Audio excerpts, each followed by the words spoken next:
today we're going to look at compound interest. You make interest and then the interest you've made earns more interest. So it keeps growing.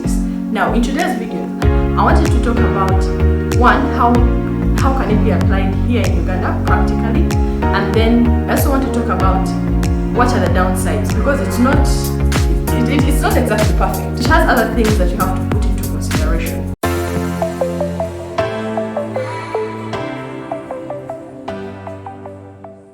Hi, I'm Gabriela, and this is the Personal Finance and Coffee podcast.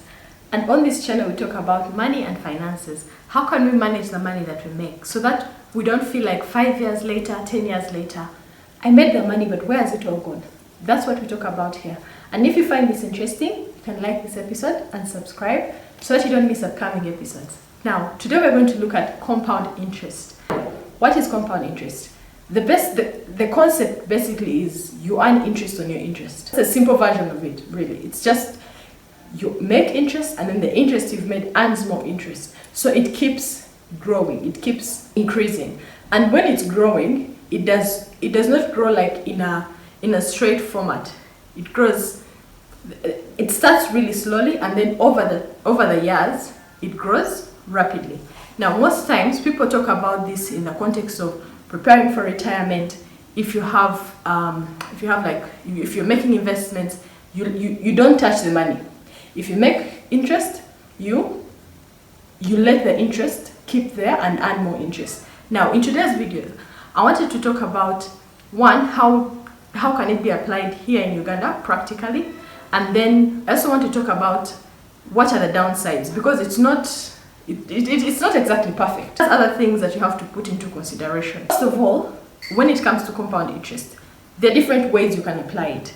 When it comes to investments, if you have, for example, a treasury bond, and then after 6 months, you earn interest on that bond, instead of spending that interest, you buy another bond. So now that interest, it will keep making you money. That is how it would apply to bonds.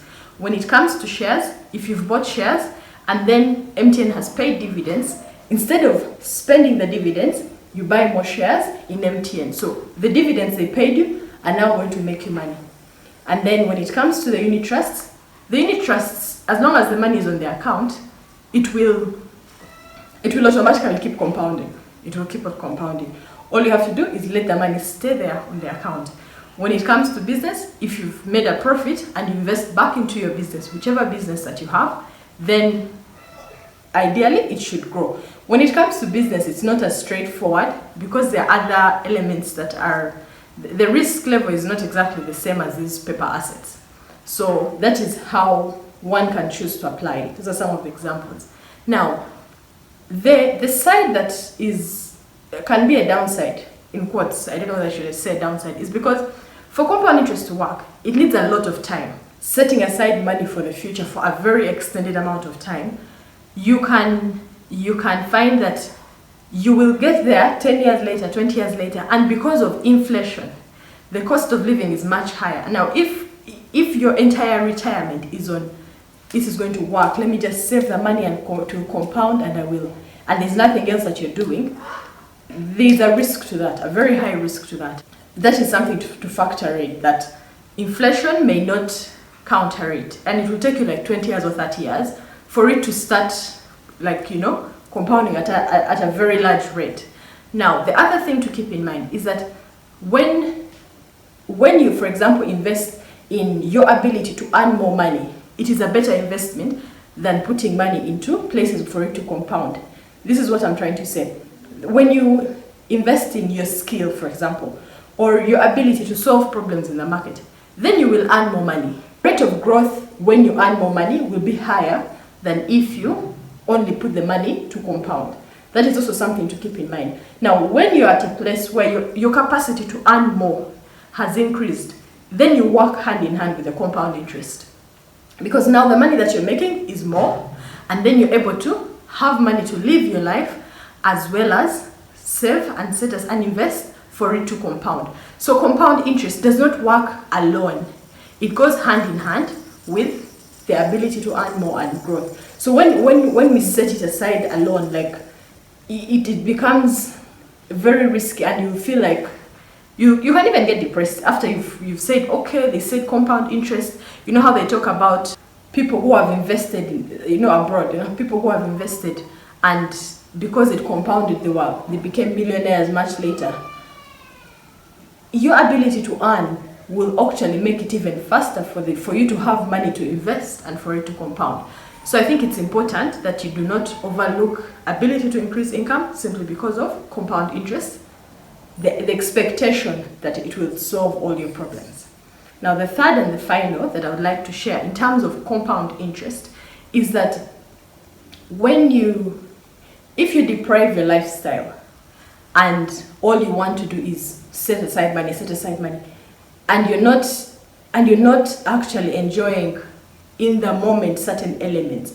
So you're literally living for tomorrow because you're waiting for compound interest. Because if I spend this money on this, then it means that it's not compounding. It can be taken to an extreme side, and then this is where you have people say that, stingy or what, those things. It can be taken a bit to the extreme side. So it's something to be cautious of. That yes, we want to have our retirement covered. Yes, we want our money to grow, but we need a level of balance, which will vary. What I consider enjoyment is not what you consider for enjoyment. So just identify the areas that are important to you, because we need to live today and also have investments for tomorrow. So it's kind of like it's on a scale. So you just need to be cautious, because once you're like compounding, it's quite easy to lean more on the side of not living today and only living for tomorrow. Now, that is the general concept of compound interest. Like on a general level, I'm sure there's so many other videos that will give you more detailed and practical examples of if you start with 1 million today, 30 years later, you will have that. But the intention of this video is to give you the general idea of how it works, as well as how it can be practical here, and what are the downsides, the potential downsides that you need to look out for. Something else to keep in mind is that compound interest can also work against you. If you've ever got a loan and they have compounded that loan where you didn't pay the interest on the loan, and so they charged you interest on that interest. So you need to be also aware that it can also work against you. And when it works against you, it can be a very painful process. You will blink and the loan is times 4 what you borrowed, and you have to pay it back. So there's also that side to the compound. It doesn't only work for you, it can work against you. Yeah, so that is what I can say in terms of the general idea of compound interest, if you've been curious about it. Now, when it comes to, if you're wondering, Gabby, what are treasury bonds? What are unit trusts? I'm going to have the videos linked here. I have a video about the unit trust. I have a video about the bonds. If you're curious about those, you can check them out. If you've liked this episode, please like, please subscribe so that you don't miss upcoming episodes. I'll see you in the next one. Bye-bye.